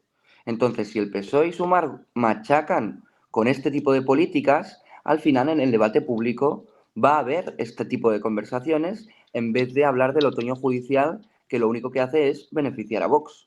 Porque el PP y el PSOE pierden la legitimidad, ¿no? Porque ambos estarán embarrados en esta batalla. Yo creo que, bueno, yo intentaré cambiar un poco el foco. Claro, nos falta información de por qué Junts, al menos a mí me falta información de por qué Junts ha decidido no admitir ni a trámite el debate sobre la reducción de la jornada laboral, pero yo preguntaría, ¿dónde está el cumplimiento de los pactos del PSOE con Junts? Claro, Hombre, es decir... En la ley de amnistía, por ejemplo. Bueno, la ley de amnistía no se ha aplicado para el presidente Puigdemont, por ejemplo. No, pero el PSOE ha hecho todo lo que está en su mano, lo que no puede es invadir el Poder Judicial. Bueno, Puigdemont no se debe de quejar Puigdemont. Acuérdate hace un año las 24 horas que estuvo Puigdemont en Cataluña. Pero evidentemente, evidentemente el PSOE no puede invadir el Poder Judicial, pero existe una realidad palmaria y es que esa ley de amnistía que buscaba rehabilitar políticamente el máximo líder de la formación sigue sin tener efecto, ¿no? Entonces esto también condiciona las relaciones, porque se dice que el PSOE no ha hecho todo lo posible porque no puede invadir el Poder Judicial. Pues anda que no se invade el Poder Judicial en este país. Esto por un lado. Pero o sea, tú tampoco puedes hacer una ley para beneficiar a una persona. O sea, las leyes se hacen en un marco general. Y el marco general es una amnistía del procés. Sí, pero... Claro, sí. No, pero es decir, sabemos que el Tribunal Supremo no quiere aplicar esta ley de amnistía concreta. Eso es un problema. Claro, entonces, el problema, por mucho que no sea culpa del PSOE, esto condiciona las relaciones. Porque, evidentemente, yo creo que debilita un poco ese objetivo. Y después, por ejemplo, el catalán en Europa, pues eso, no, es que no depende... Bueno, la realidad es que no se ha cumplido este pacto, por ejemplo, ¿no? Entonces... Claro, también entiendo esta posición, que a mí me parece absurda, lo de votar en contra de la reducción de la jornada, que no tiene ningún tipo de sentido, pero claro, ¿dónde está el cumplimiento de los pactos del PSOE con Junts? Y con Esquerra también, porque antes hablábamos de María Jesús Montero. Bueno, ¿y por qué hablamos? María Jesús Montero no va a ganar las elecciones en Andalucía, pero cuando salte del gobierno lo que va a permitir es que el PSOE se pueda sentar a hablar con Esquerra y con Junts sobre el financiamiento singular. Y eso es muy importante también, porque ahora mismo, bueno, lo que nos dicen a nosotros es que María Jesús Montero es la que no permite, digamos, que haya un debate serio sobre esto, ¿no? Pero bueno, hay muchas cosas, ya estoy. Ya, fíjate, ahora que hablabas tú de la financiación... Te voy a cortar, Pepe, te voy a cortar. Pepe, tú trabajas en la tele y sabes lo que son las escaletas. Nos tenemos que ir a una conexión y volvemos ahora con la tertulia. E interrumpimos en este punto durante unos minutos la tertulia para charlar con la presidenta de las nuevas generaciones del Partido Popular en Cataluña, que es Irene Prada, con la que ahora charlamos, que además es concejala del Ayuntamiento de Sant Adrià de Besòs. Buenas, bienvenida a la Diana. Hola, buenas tardes. Irene Pardo. Eso, Pardo, no sé cómo lo he apuntado yo. Irene Pardo, es verdad. Y felicitat por el teu día, porque esta semana ha sido la semana de la Diada y cuando grabamos hoy es efectivamente la Diana. Sí, pues muchas gracias. Pues sí, hoy es el día de todos los catalanes, 11 de septiembre, también una fecha un poco marcada por la tragedia de los atentados también de Estados Unidos. Entonces, bueno, es un sabor agridulce y bueno, un día que es de todos los catalanes, donde tenemos que un día como hoy tiene que ser un día de donde Cataluña pues esté unida entre toda la sociedad, ¿no? Y más fuerte, y aún así pues algunos todavía siguen RQR con esa matraca que llevamos ya. Pero bueno, ahí estamos celebrándolo. Luego iremos a ese bloque, digamos, temático de Cataluña. Todavía arrastramos los que llevamos ya un rato hablando para la gente que nos esté escuchando. En la tertulia es el asunto, digamos, del curso político que te quiero cuestionar, señora Pardo. ¿Cómo cree que se va a empezar o cómo se va a desarrollar el curso político a nivel estatal que en estas semanas estamos empezando?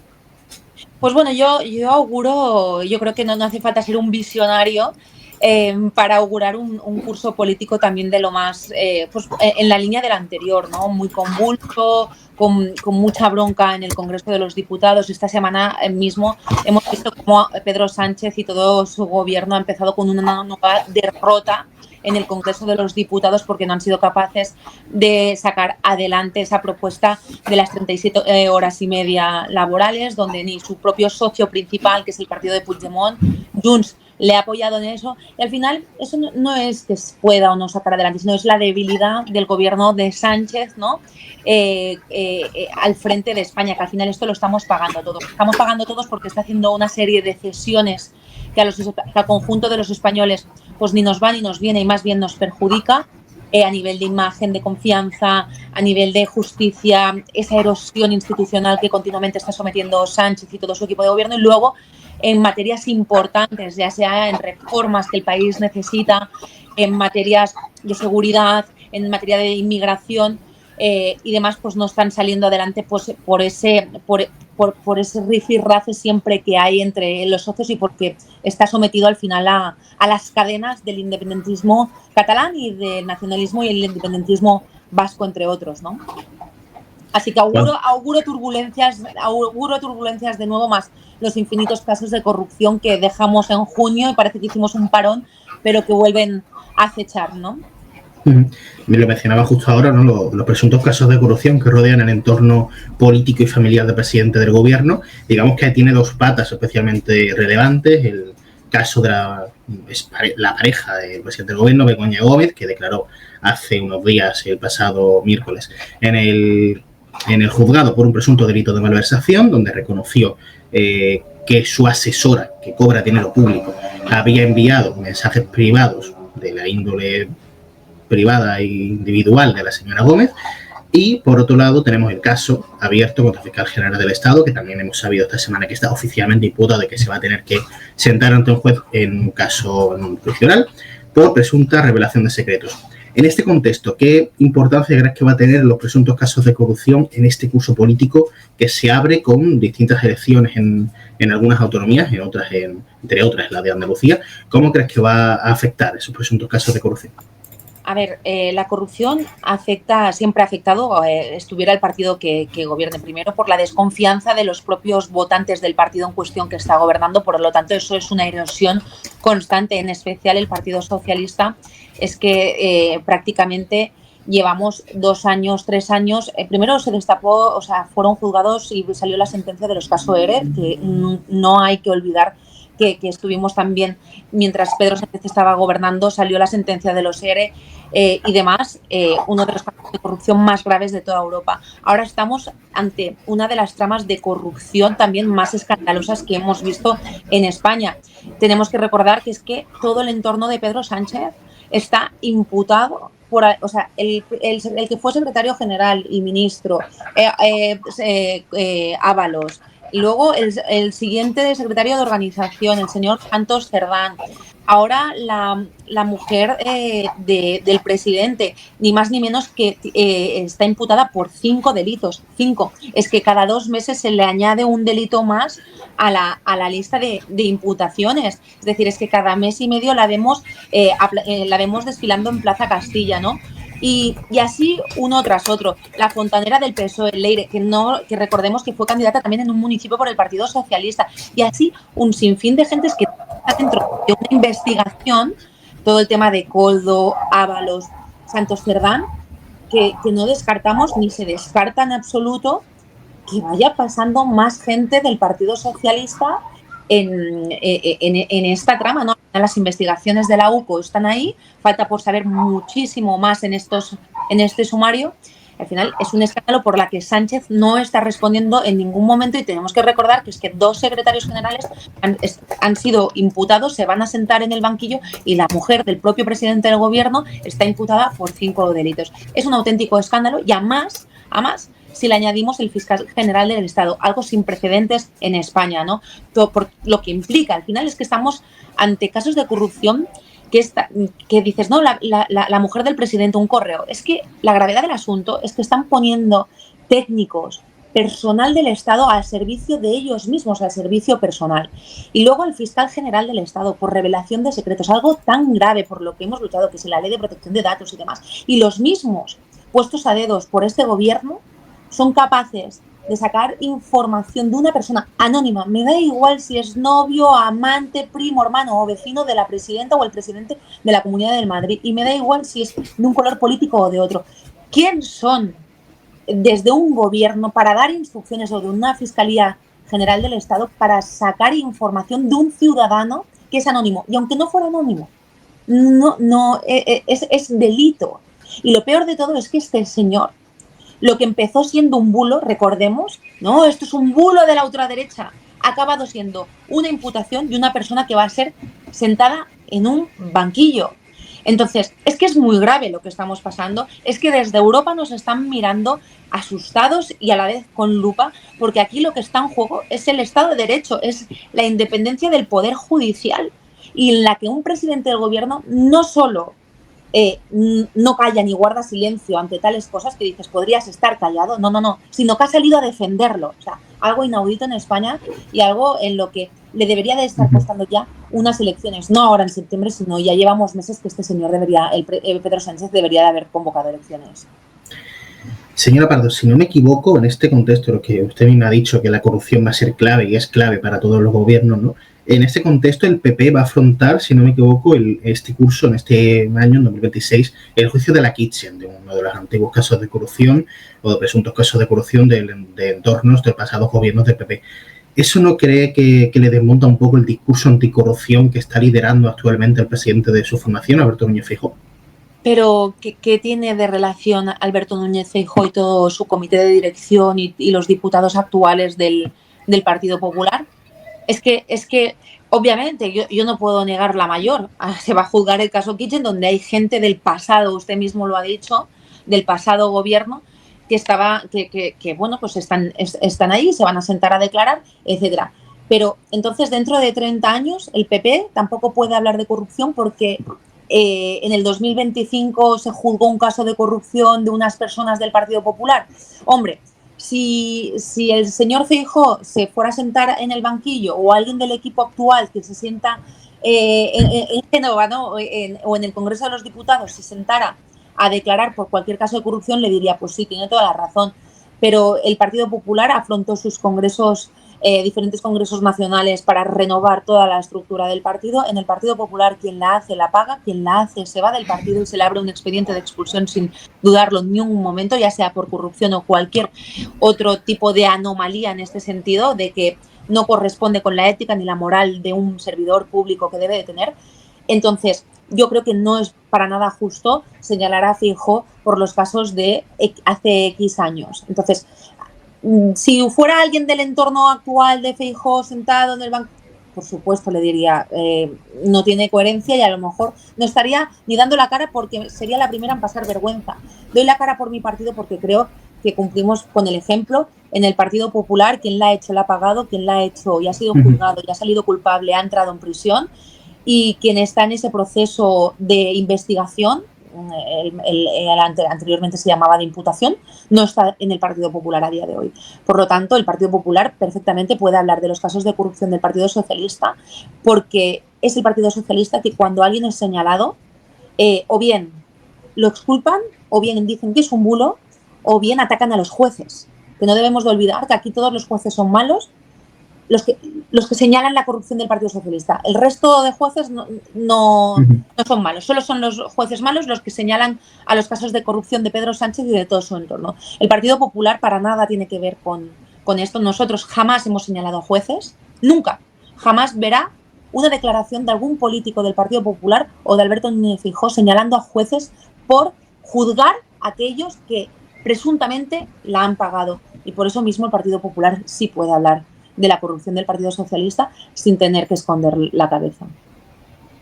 Perdona que quizás me equivoque, y si me equivoco saldrá ahora mismo un pantallazo en el vídeo diciéndome que me he equivocado, pero creo haber estudiado en clase que el Partido Popular señaló al juez Baltasar Garzón, si no me equivoco, que estuvo juzgando en ese momento algo relacionado al PP por aquel caso de supuestamente irse de caza con un ministro del PSOE, si no me equivoco. Entonces, a lo de señalar jueces, el PP en el pasado también ha jugado. Bueno, el señor Baltasar ha sido el primer juez imputado también por prevaricación, entre otros. O sea que imagínense, yo no voy a ser, no sé quién señaló al juez Garzón en su día, pero bueno, precisamente el señor Garzón dejó también lo que viene siendo la carrera de judicatura a la altura del betún en algunos aspectos. Sí, fue el primero que fue inhabilitado, si no recuerdo mal, ¿no? hace cuestión de unas semanas, no sé si fue la anterior o la anterior de la anterior, el presidente de Cataluña, Salvador Illa, se reunió en Bruselas con el que fuera presidente y líder de Junts, Carles Puigdemont. Le quiero preguntar qué visión o qué lectura sacáis de este Partido Popular de esta foto, si creéis que acerca una posible foto de Sánchez con el independentista, ¿cómo la entendéis? Porque desde el PSOE defienden que esto es una forma de pasar página del procés.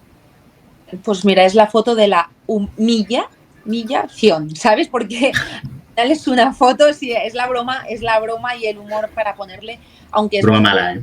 Es decir, al final un presidente de una comunidad autónoma, exministro de España, exministro de Sanidad, se va a Bruselas porque no puede reunirse en el despacho del Palau de la Generalitat, porque obviamente con quien se reúne es un prófugo de la justicia. En serio, o sea, es que con esto es como, no hay más preguntas, señoría.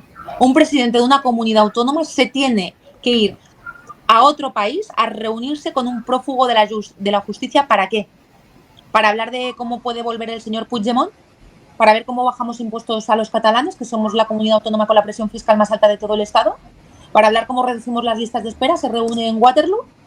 ¿O fue señorilla a hacerse la foto con el señor Puigdemont para ver cómo seguimos cambiando leyes, aquellas que dijeron que no cambiarían o que no harían? O sea, fue el señorilla en un viaje a Waterloo a hablar de cómo puede volver el señor Puigdemont y encima se hace la foto en otro país con un prófugo de la justicia. Es la foto de la humillación, como le decía, es la foto de al final de cómo en España, según cómo te apellides, no tienes un trato igual. No, la ley no es igual para todos, o al menos el trato institucional no es igual para todos. Mira, si usted la hace, le aseguro que nadie va a reunir con usted si se fuga de este país. En cambio, con Puigdemont y con todos los prófugos de la justicia se lo están haciendo. De verdad, yo si fuera presidenta de Cataluña, primero le digo, usted vuelva, rinda cuentas con la justicia, solucione lo que tenga que solucionar con la justicia y ya hablaremos de lo que tengamos que hablar. ¿Pero a qué fue hablar? ¿Algo para los catalanes? ¿Algún tipo de punto del programa electoral que nos beneficiara a todos los catalanes, que precisamente Cataluña no es que esté yendo como un tiro? Fueron a hablar de lo suyo, de qué hay de lo mío, y si me solucionas qué hay de lo mío y puedo volver a mi Girona natal, de donde el señor Puigdemont, pues seguiremos apoyando el proyecto de Sánchez. Y si no, pues ya se las veremos. Esta semana mismo han votado en contra de lo que le decía, la reforma de la jornada laboral. Bueno, así va a ser un no parar hasta que Sánchez caiga o Sánchez siga cediendo, que ya no sé qué más tiene por ceder. Algo más tendrá, claro, para aguantar hasta el 2027, que es hacia donde quiere él agotar la legislatura. Si es que lo consigue. Le voy a hacer la última pregunta, le voy a pedir respuesta corta porque nos estamos pasando de escaleta, pero no pasa nada. La última pregunta es, ¿por qué están ustedes en contra de la quita de la deuda? Que, digamos, desde el PSOE, desde Moncloa, defienden que beneficiaría a muchas regiones porque le quitaría una presión fiscal, entre ellas la más beneficiada, Andalucía, con 18.000 millones o 18.000, no me acuerdo muy bien cuál era la cifra. Digamos, desde Moncloa dicen que eso beneficiaría a las comunidades que tendrían más espacio, más facilidades para gestionar, y su partido se opone. ¿Por qué exactamente se opone, señora Pardo? Porque es una auténtica manipulación. O sea, yo estos días he estado viendo también cómo otro socio de Sánchez, Esquerra Republicana, está diciendo que nos van a ahorrar a los catalanes 18.000 millones de euros a todos los catalanes. Es que la quita no es que te condonen la deuda. Es que simplemente, ¿por qué yo si tengo una hipoteca? ¿Por qué tengo que repartir mi hipoteca entre todo el mundo? ¿Por qué si, me lo invento ahora mismo, si los castellano-manchegos o los andaluces tienen menos deuda que los catalanes, ¿por qué tengo que repartir yo la deuda de todos los catalanes entre todos los españoles? ¿Por qué la deuda de todos los andaluces la tienen que pagar aquellas comunidades autónomas que han gestionado bien? ¿Por qué ustedes tienen que gestionar y tienen que asumir la deuda de una comunidad autónoma precisamente? Y yo soy catalana y voy a defender siempre Cataluña, pero desde la buena gestión. Porque yo tengo que trasladar mi deuda al conjunto de los españoles y comunidades como Andalucía, desde que está gobernando el Partido Popular después de 40 años de socialismo, y se están haciendo muchísimos esfuerzos por hacer una buena gestión de lo público, tienen que asumir todavía más deuda porque en Cataluña el dinero que así ha sido señalado ha sido malversado durante muchísimos años, dejando un agujero en las cuentas y en las arcas públicas de todos los catalanes. ¿Por qué? ¿Por qué los castellanos manchegos, los riojanos, los cántabros, los asturianos tienen que absorber la deuda de otras comunidades autónomas? Es que esto no es te quito la deuda a Cataluña y desaparece, que es que Moncloa no tiene una máquina de hacer dinero, no hay una fábrica de dinero. Miren, tienen 18.000 millones de euros de deuda esta comunidad autónoma, se acabó, ya no existe. No, es que esto no funciona así y se tiene que explicar cómo funciona el tema de la quita de la deuda. En lugar de pagarla a los catalanes, lo paga el conjunto de los españoles. Si una comunidad autónoma de turno se acoge a la quita de su deuda, no es que se perdone esa deuda, es que se vuelve a trasladar al conjunto de los españoles. Es que esto no es justo, ni para los catalanes, ni para los riojanos, ni para los andaluces. Al igual que los catalanes no tenemos que asumir la deuda de otras comunidades autónomas. Es así de sencillo. Lo que tenemos que hacer es intentar equilibrar nuestros gastos con nuestros ingresos y poco a poco ir bajando esas deudas que tenemos, no solo las comunidades autónomas, sino la deuda que tiene nuestro país en general, que no es poca y que cada año va en aumento. Es que hay que explicar muy bien lo que es, porque mucha gente se piensa que es que el Partido Popular estamos en contra de borrar la deuda. No, señores, que la deuda no se borra, la deuda se reparte, y eso es la peor injusticia que puede haber para quien hace bien las cosas. Irene Pardo, presidenta de las nuevas generaciones del PP en Cataluña. Gracias por venir a la Diana. Gracias a vosotros. Nos vemos durante la temporada y nosotros seguimos con el programa. Ahora volvemos ya a la tertulia, después de haber hablado con la dirigente del Partido Popular o de la Juventud del Partido Popular en Cataluña. Y os quería preguntar ahora, en el bloque, digamos, de asuntos catalanes, que ya lo hemos tratado un poco al final del anterior, para empezar, ¿cómo habéis visto la diada que se dio hace unos días para nosotros, ayer para nosotros que lo estamos grabando, el 11 de septiembre? ¿Cómo la habéis visto? ¿Qué fotos creéis que se saca del catalanismo en esta diada? Le voy a dar la palabra a Samu, por ejemplo.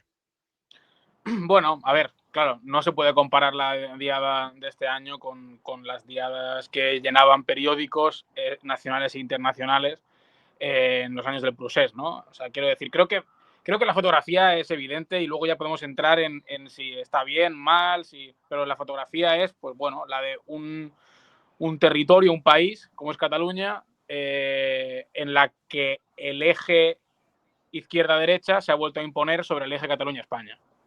O sea, creo que esto es una cosa que se ve, que ya estaba ocurriendo, que no es nuevo de este año, pero bueno, es una constatación más. Creo que cuando el PSOE, y en este caso, bueno, Pedro Sánchez, ¿no? que se le ha criticado mucho por esto, apuesta por una política llevado por la necesidad aritmética, por supuesto, ¿no? En el Congreso, pero apuesta por una política de negociación con los partidos independentistas, aprueba la ley de amnistía. Bueno, se sale de la confrontación total, pues se demuestra que la confrontación total Madrid-Cataluña lo que generaba era muchos independentistas, ¿no? En el momento en el que, además hay otros muchos elementos, que la propia derrota, también la batalla judicial contra los líderes del procés, pues todo eso al final es un cóctel que ha generado un territorio en el que ya el eje nacional no tiene tanto peso.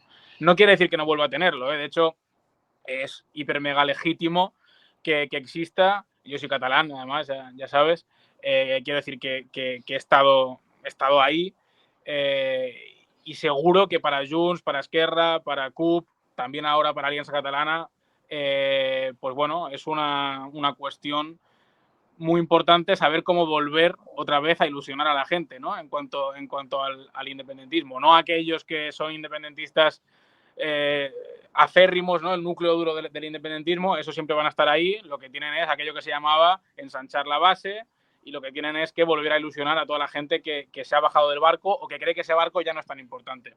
Ahora bien, para el PSOE creo que es relato. Conseguir, o sea, tú, un dirigente del PSC, yo soy de Sabadell, y yo desde mi casa hasta el centro tardo unos 20 minutos. Pues yo cuando voy caminando por allí hace 7 u 8 años, todo eran esteladas. Y tú ahora vas caminando y no hay ni una estelada en los balcones hasta que llegas pues a las zonas, ¿no?, donde hay un clímax, digamos, pues más catalanista o como quieres llamarlo. Entonces eso es una victoria para el PSC, ¿no? Una victoria de decir, mira, hemos conseguido una cosa que intentó a palos el gobierno de Mariano Rajoy y no consiguió, y nosotros con una política de tranquilización y una política de normalización lo hemos conseguido.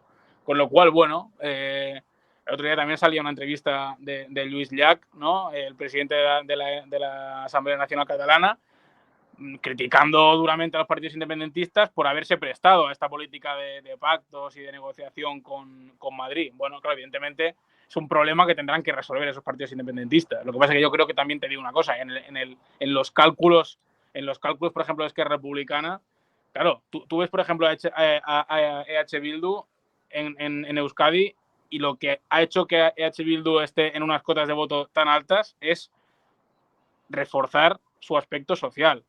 O sea, porque han hecho la lectura muy bien hecha bajo el punto de vista de que eso, el eje izquierda-derecha ahora mismo es lo que calienta la sangre a la gente.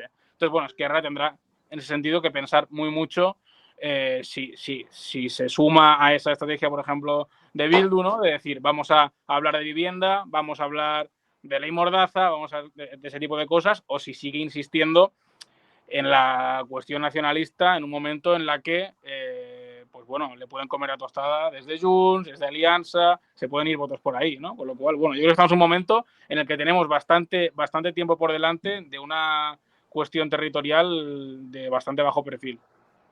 Pepe, que te cortaba antes. Coméntame. Sí, bueno, yo la diada la veo muy descafeinada, es decir, como dice Samu, es que no tiene nada que ver las diadas de hace 5, 6 o 10 años que lo que hoy es en día. Es decir, el Partido Socialista ha conseguido apaciguar a los independentistas. Lo vemos en el Congreso como Gabriel Rufián es uno de los máximos defensores de este gobierno progresista, es decir, cuando antes estaban totalmente enfrentados, y efectivamente el 155, los palos de Juan Ignacio Zoido cuando estaba en el ministerio, Soraya Sáez de Santa María, han desaparecido de la política, y parece que con ello también la mano dura que luego el Partido Socialista ha logrado suavizar. Salvador Illa me parece que además es un perfil catalán, un hombre que en el Ministerio de Sanidad, cuando estuvo la pandemia, actuó de una forma que tenemos que decir que la verdad que fue impecable, porque llevamos la pandemia, es que si vemos el gobierno que ha tenido Pedro Sánchez en los últimos años, todo ha ocurrido en estos tiempos, y gracias a un gobierno progresista, pues no se fueron millones de personas a la calle, se hicieron los ERE, se hicieron los ERTE, es decir, y Salvador Illa fue una figura que la verdad aglutinó muchísima información periodística, porque estaba todos los días, y la verdad es que es un perfil que yo creo que para el catalán, pues cuando ve al presidente de la Generalitat, que es Salvador Illa, dice, bueno, para mí este es un presidente que al menos no me incomoda ni me desagrada, ¿no? Y la verdad es que yo creo, y que quería hablar antes de la quita, creo que también el tema de la quita de la deuda tendría que ser otro argumento del Partido Socialista y de María Jesús Montero también, el cómo es posible que se renuncie en Andalucía a 19.000 millones de euros, o cómo es posible que la Comunidad Valenciana, también presidida por el Partido Popular, puede renunciar a más de 11.000 millones de euros. Es decir, que la quita, vale, son 18.000 a Cataluña, pero también salen beneficiadas las comunidades autónomas del Partido Popular, y la verdad es que es otro argumento que el Partido Socialista debería utilizar para menoscabar esa fuerza que tiene ahora mismo la derecha y la ultraderecha. Le voy a dar la palabra a Albert, al que aparte de la foto de la diada le quiero introducir la foto que también va a generar mucho debate, o que lo ha generado, del presidente de la Generalitat Catalana, Salvador Illa, con el que fuera presidente y líder de Junts, Carles Puigdemont, allí en Bruselas. Quiero preguntar por estas dos fotos, ¿cómo las valoras? Bueno, en primer lugar, sí, evidentemente, la diada de ayer fue diferente, ¿no? Es más descafeinada, evidentemente, con menos movilización. Pero bueno, yo creo que hay algo que destacar, porque a veces se pierde un poco la perspectiva, y es que, siendo la movilización menor de la última década para un 11 de septiembre, aún así el independentismo es capaz de movilizar a la misma gente que movilizó el Partido Popular el día antes del último debate de investidura de Pedro Sánchez. ¿no? Entonces, bueno, la capacidad de movilización de base es potente y es verdad que por mucho que el movimiento esté en un momento bajo, se sitúa en el 32-36% de los apoyos, que eso es mucho apoyo también, ¿no? Entonces, a partir de aquí, creo que existe una desorientación política y estratégica por parte de las fuerzas independentistas, pero que bueno, que creo que poco a poco podrán ir encontrando su camino, sobre todo en cuestiones como, por ejemplo, la defensa de la lengua, ¿no? La sentencia del Tribunal Superior de Justicia de Cataluña de hace 2 días revienta absolutamente el modelo educativo de inmersión lingüística de la escuela catalana, y ahí es donde se pueden hacer fuertes los partidos independentistas si Salvador Illa no es capaz de reconducir la situación y realmente encararse, ¿no? a estas cuestiones. Y después yo creo que que el gran problema, la gran rémora ahora mismo del movimiento es Alianza Catalana, ¿no? Porque Alianza Catalana lo que hace es básicamente deslegitimar el movimiento independentista. Es decir, para muchos independentistas pierde sentido la lucha si al lado tienes a un racista, a un fascista, a un homófobo y a un islamófobo, ¿no? Que esto es lo que está ocurriendo actualmente. Y bueno, está cogiendo fuerza y veremos qué techo tiene, porque sobre todo ese es el problema, deslegitima el independentismo. Lluís Llach, en público el otro día, que lo pude entrevistar, decía, bueno, Alianza Catalana lo que hace es normalizar el independentismo en el sentido de que todos los movimientos sociales tienen un furúnculo, ¿no? Pero deslegitima el origen del catalanismo político, que es inclusivo, ¿no? Que es abierto, que tiene esta vocación, digamos, ¿no? Entonces, bueno, ahí tendrán problemas. Me preguntabas ahora por la foto del presidente Puigdemont y el presidente Illa. Bueno, es un paso, está bien para la norma. Es decir, que dos presidentes se reúnan es positivo, que el líder de la oposición y el presidente se reúnan es muy positivo, porque se hace política, es hacer política, puramente hacer política. Para mí llega tarde.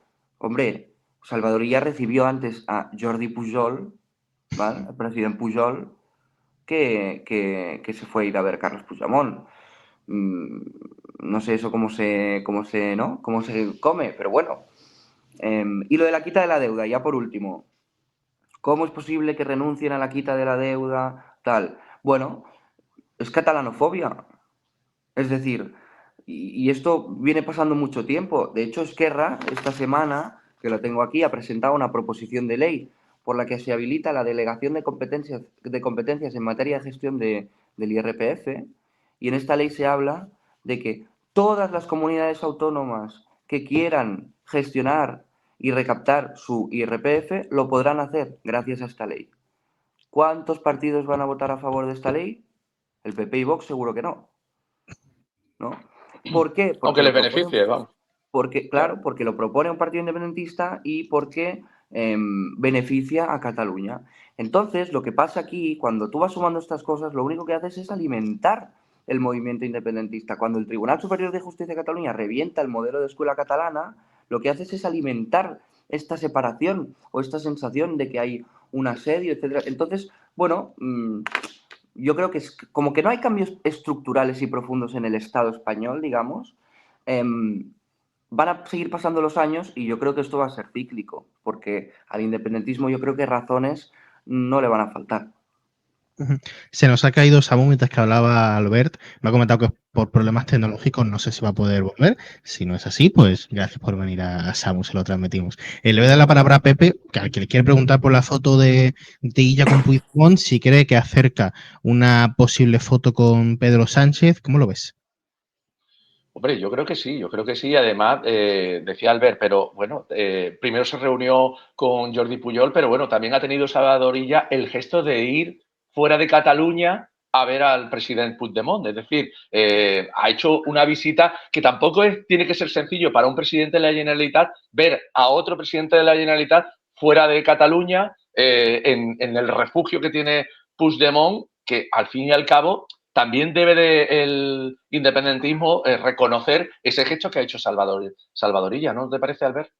Totalmente, estoy totalmente de acuerdo. Creo que es importante para que se haga política. Es que hemos perdido... Para normalizar lo que tú decías de normalizar, ¿no? Sí, pero no solo normalizar, porque a mí no me gusta mucho la palabra, sino para hacer política, es decir, para tú observar que tus líderes políticos son capaces de reunirse, de llegar a consensos, de darse la mano o de hacerse una fotografía, ¿no? Esto Lo digo sobre todo porque tú imagínate que hubiera sido presidenta Inés Arrimadas. ¿Tú crees que Inés Arrimadas habría ido a ver a Puigdemont? Yo creo que habría sido una posición de hasta que no vengas a Cataluña, aunque tenga que ir a la cárcel, yo no voy a reunirme. Es decir, por eso creo que también esa imagen de Salvador Illa es lo que tú dices, ¿no? Es hacer política y es sobre todo buscar vías de consenso o por lo menos vías de diálogo, ¿no? Le voy a dar la palabra a Samu, que acaba de volver, sobre la foto de Illa con Puigdemont y si cree que acerca una posible foto con Pedro Sánchez. Sí, no se ha podido escuchar, o sea que no voy a poder contraargumentar, pero nada, o sea, a mí la foto de Illa y Puigdemont me llevó a plantearme una cuestión. Claro, en el momento en el que, o sea, la cuestión que me llevó a plantearme es qué pasará cuando Puigdemont finalmente ponga un pie en el aeropuerto del Prat, ¿no? O sea, cuando Puigdemont aterrice otra vez en Cataluña, en España, y espero que eso ocurra pronto, porque querrá decir que el poder legislativo tiene algún peso en este país. Cuando eso ocurra, ¿qué pasará, no? Porque ahora mismo Puigdemont es el presidente al exili y eso le da un estatus, ¿no? Porque un presidente de la Generalitat ya hay, que es Salvador Illa. Y Puigdemont lo que es un presidente al exili. En el momento en el que Puigdemont aterrice en Cataluña y sea un actor político más en suelo catalán, ¿qué pasará con él, no? O sea, quiero decir, ¿cuál será su estatus? ¿Volverá a participar de la política? ¿Se quedará como un héroe nacional para su gente? ¿Será como un ente que no sabremos muy bien lo que es? Claro, o sea, y creo que esta reunión, esta foto, ya contribuye un poco a eso, a esa normalización. A mí, personalmente, no sé si me parece muy lógico, ni siquiera, muy eficaz para lo que busca Junts este tipo de cuestiones. Quiero decir, si Junts quiere seguir siendo aquel partido del procés, el partido que llama a Esquerra Republicana, o que acusa a Esquerra Republicana de ser colaboracionista con el gobierno, de no poner a Cataluña por delante, pues este tipo de gestos que contribuyen a normalizar, no sé hasta qué punto le interesa a Junts para mantener su relato.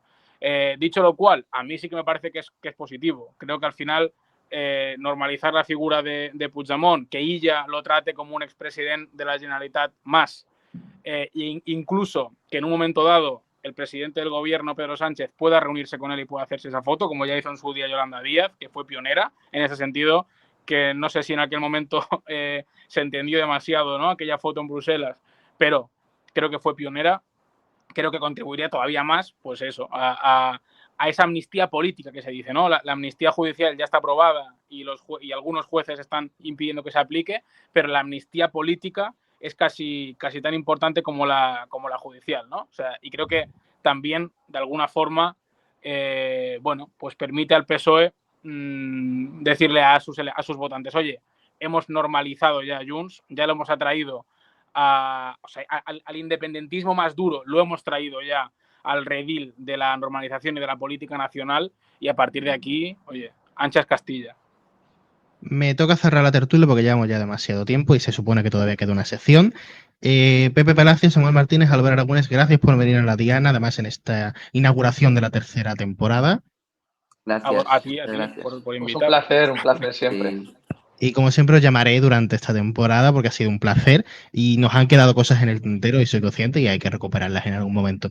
Y también agradecer lógicamente a Irene Pardo y a María de las Nieves Ramírez, representantes del PP y del PSOE, respectivamente, por venir.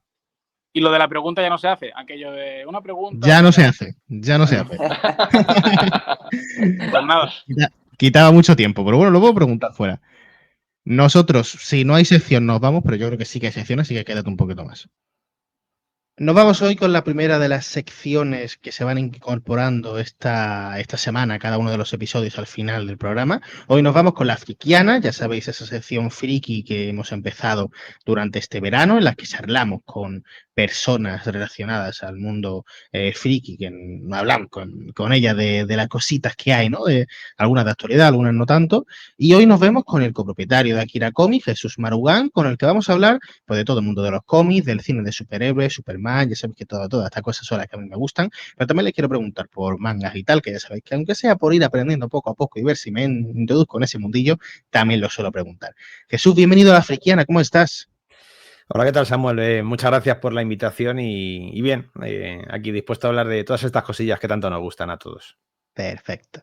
La primera pregunta, que es la única que vais a ver y escuchar la gente que esté viendo la Diana, los que no, la veréis mañana a las 00, estará en el canal la entrevista entera, es qué estás viendo o cómo estás valorando lo que sabes relativo a la Comic Con de Málaga. Hemos estado hablando fuera de cámaras y sé que tiene una opinión bastante buena o digamos bastante bien argumentada de lo que es la Comic Con de Málaga, así que os animo a que lo escuchéis con detenimiento. ¿Qué te parece? Bueno,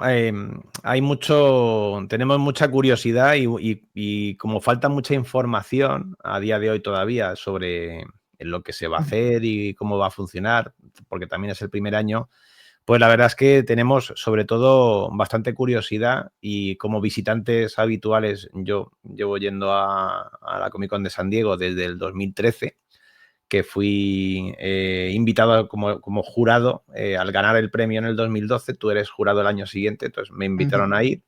Me gustó mucho y les dije, si tengo salud, seguiré viniendo toda la vida. En ello sigo. Entonces, como visitante de todos los años de allí, de San Diego, tengo muchísima curiosidad de ver hasta qué punto se parece o no se parece, qué detalles, porque, bueno, lo que nosotros más o menos entendemos, que lo que has dicho tú antes que hemos hablado fuera de micro, es que esto tiene pinta de ser una franquicia que una empresa española ha hecho de la Comic Con de San Diego. O sea, los americanos, para que la gente lo entienda, los americanos querían establecerse en Europa, entonces ponen a disposición de alguien, de una empresa que les compre ese nombre, esa licencia, de organizar una cosa que va a poder llevar la marca, el logo, y por lo tanto la fama y el nombre en esa ciudad que sea. Entonces, bueno, pues estaban París, una serie de ciudades de Europa, y Málaga, por una cantidad de dinero que ahora se ha sabido que es bastante grande, pues compró esa licencia. Entonces, a partir de ahí es donde pensamos, bueno, esto se parece a cuando una empresa española pues pone una franquicia de algo americano. Por ejemplo, Starbucks en España es del grupo Sigla, por eso suelen estar al lado de un Vips. Y se parecen hasta cierto modo a los americanos, pero en otra parte no se parecen en nada. Porque a los originales, que son los americanos, que es la empresa matriz de allí, eso pues igual lo sabe el que va a Estados Unidos y ve un Starbucks de allí. Entonces aquí va a pasar igual. Cuando ocurra, veremos los puntos de similitud. Sobre todo lo veremos los que lo conocemos habitualmente de allí. Evidentemente, la gente que no tiene con lo que comparar, pues yo creo que le va a parecer increíble y fascinante y maravilloso, sea como sea, porque al final el nombre San Diego Comic Con, se haga en Málaga o se haga en Rusia, pues va a estar siempre, va a estar guay, ¿no? Va a tener ese halo y esa magia de lo que es el mayor evento de un salón del cómic a nivel mundial. Pero luego eso, ¿no? Será para mí, por ejemplo, será interesante esa comparativa, que es como ya ir a la letra pequeña, ¿no? Ver ahí cómo se han hecho ciertos detalles, sobre todo organizativos, porque aquí vamos a hablar de un evento que va a mover mucha gente. Vale que no en la escala de Estados Unidos, allí somos 150.000 personas a la vez todo el rato, es una barbaridad de gente. Y aquí, pues, como el recinto, la información que publica es que tiene un aforo de 20.000 personas, pues evidentemente a la vez un día pues habrá 20.000 personas, pero sigue siendo un desafío logístico grande para lo que suele ser España en este tipo de cosas. Entonces eso también me parece muy interesante, ¿no? De comprobarlo y de verlo y de seguir ese pulso, ver qué opina la gente que lo vive, por ejemplo, de clientes nuestros que vayan a ir, o de gente del sector, pues tipo Leire Yander o Stream Marvel o Pilopi, gente así. Toda gente que ya ha pasado, bueno, no, Dani no, dos de los que han mencionado, Leire Yander y Piropi, ya han pasado por La Frikiana y os animo a ver las entrevistas. Si os habéis quedado con ganas de más, ya sabéis, en unas horas, a las 00 del domingo o a la primera hora del lunes, que no sé cómo decirlo, estará ya la entrevista colgada en otros canales. Nosotros vamos a seguir hablando, pero para vosotros nos vamos. Gracias por haber estado todo este rato en el primer programa de la temporada y Hasta la semana que viene. La Diana es un videopodcast autoproducido y presentado por Samuel Saborido. Puedes vernos y escucharnos en YouTube, Spotify e iVoox. Y ahora también leernos en ladianapodcast.com.